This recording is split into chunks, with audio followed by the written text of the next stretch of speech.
2 years ago, in July of 2021, the government had a CSIS document showing that an agent for the dictatorship in Beijing was arranging to sanction and punish the family of a Canadian MP because of how he voted on the floor of the House of Commons. And yet for 2 years, this Prime Minister's government kept that agent accredited with diplomatic immunity, allowing him to abuse countless other Canadians of Chinese origin. How can we believe anything he says about protecting our national interests?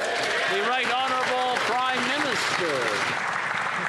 That's simply not true. It's actually irresponsible to suggest that any government might sit on a matter of such seriousness.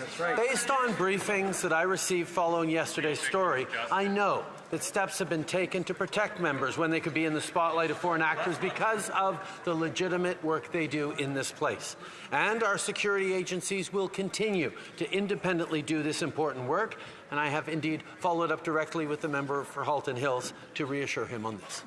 The Honourable Leader of the Opposition. You can forgive the member for Halton Welland for not feeling reassured. Nobody should feel reassured. Prime Minister says my question was false. What was false in it? We know there was a July 2021 document, 2 years ago, showing that an agent for the dictatorship in Beijing was threatening the family of a Canadian MP because he had stood up for human rights on the floor of this House of Commons. Now, normally that would be a criminal offense for anyone to do, but this individual has immunity granted by this government. Has the Prime Minister taken away that immunity and kicked the diplomat out of Canada? Yes or no? The Right Honourable Prime Minister.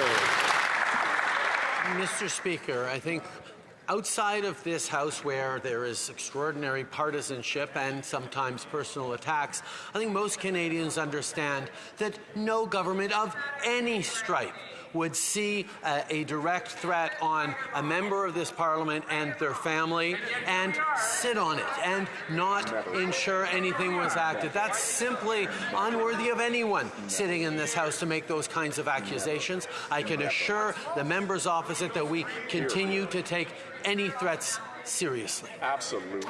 The Honourable Leader of the Opposition. Mr. Speaker, I have to confess, before 48 hours ago, I would have agreed that no government would ever sit on threats of this nature over 2 years long.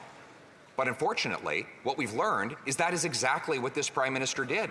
The government knew in July of 2021 that an agent acting for the dictatorship in Beijing, accredited to work at the consulate in Toronto, was threatening a family member of a Canadian parliamentarian.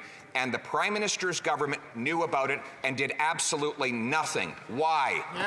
The Right Honourable Prime Minister. Mr. Speaker, that is simply not true. I spoke with a member for Wellington Halton Hills earlier today, ensured that he got a briefing from our top security officials to ensure that he gets all the information he needs. A core part of CSIS's mandate is to provide briefings and take action whenever a threat exists, and those same top security officials have confirmed that whenever there is action to take, they do so.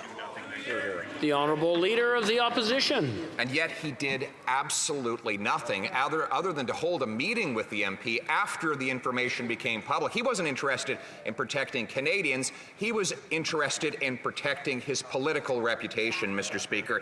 He has the power to kick this diplomat out. Think of it. If a Canadian had threatened an MP or his family over a vote in the House, that Canadian would be in jail. This individual can't be arrested because of diplomatic immunity granted by this government, something the Prime Minister could take away anytime he wants. Why is he keeping this agent in our country threatening our people? The